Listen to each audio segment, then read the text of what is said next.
Entre aqui na nossa casa, se junte a nós aqui, os nossos convidados, fiquem à vontade, porque aqui a gente tem a descontração, tem o compromisso com a informação. Daqui a pouco nós vamos dar todas as notícias que acontecem no Brasil e no mundo. O que acontecer a gente dá em primeira mão aqui. Você pode ficar tranquilo, sossegado, porque nós estamos ligados no mundo. E discutindo agora esse medo de dirigir, um problema que atinge 6% dos motoristas.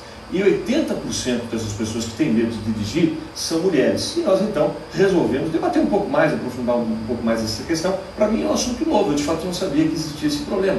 Então a gente convidou aqui a Cláudia Martins, que contou para a gente que ela tem ainda medo de dirigir. Ela sua frio, ela não consegue imaginar ao volante dirigindo pela cidade. Só de falar ela já fica apavorada. Ela tem esse medo de dirigir, que eu vou perguntar depois para o psicólogo se isso é uma doença.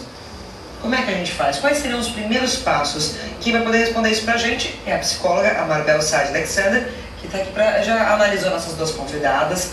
Teve o lado de quem ainda continua tendo esse medo, de quem conseguiu superar, aparentemente sozinha, até mesmo tendo um pouco do desafio do marido, que começou a rir, começou a debochar. Isso acaba sendo incentivo, mas quem não tem isso, quem não tem essa força de vontade, como é que a pessoa pode proceder? Então ela precisa conseguir administrar esse medo e essa ansiedade, porque o medo na direção inviabiliza você dirigir, porque afeta a tua percepção sensorial, afeta você como um todo, você fica como que autista, né? Aquilo, né? Que a pessoa passa por uma situação, é mais ou menos se você vê um cachorro na tua frente, um cachorro feroz aparece na tua frente. Quais são as sensações físicas que você tem? Pânico, ansiedade, sudorese, taquicardia, né? Dor de barriga. Então é exatamente isso que sente uma pessoa na direção. Agora, você tem método. Qual que é o primeiro passo? É conseguir administrar essa ansiedade. Como? Através de técnicas, eu uso técnicas de respiração, de consciência corporal, porque o que é afetado é o corpo, né? São as sensações corporais que vão afetar a pessoa na direção.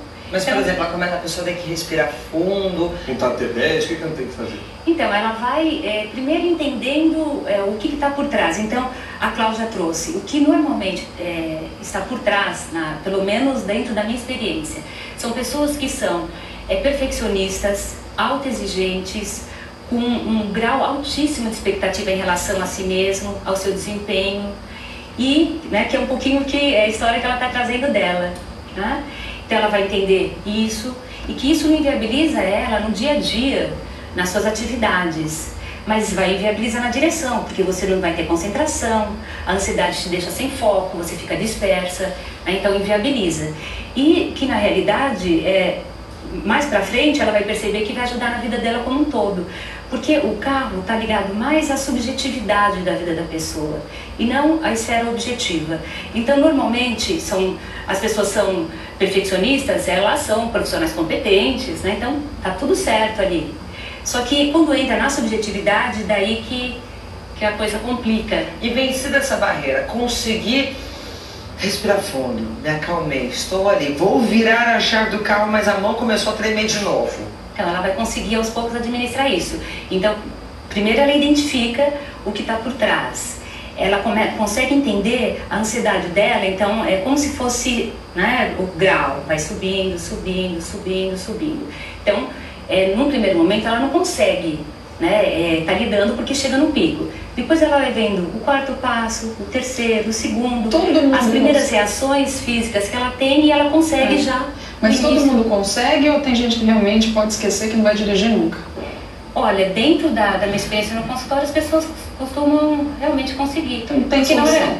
Na hora que administrar a ansiedade, tá tudo certo. Olha, eu aprendi aqui nessa discussão interessante sobre esse assunto, que eu não conhecia, medo de dirigir. 6% dos motoristas têm esse problema, não conseguem tirar o carro da garagem. Eu aprendi o seguinte: você precisa controlar a sua ansiedade.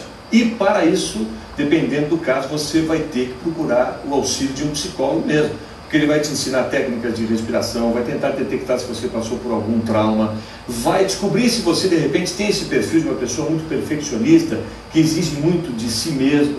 Então aí isso pode gerar uma expectativa muito grande, e aí o foco, perde o foco, gera insegurança. É um problema mais sério do que parece. talvez as pessoas realmente precisem de um auxílio de um psicólogo. Então eu quero agradecer a presença aqui da psicóloga Marbel Saad Alexander e também das duas motoristas, né?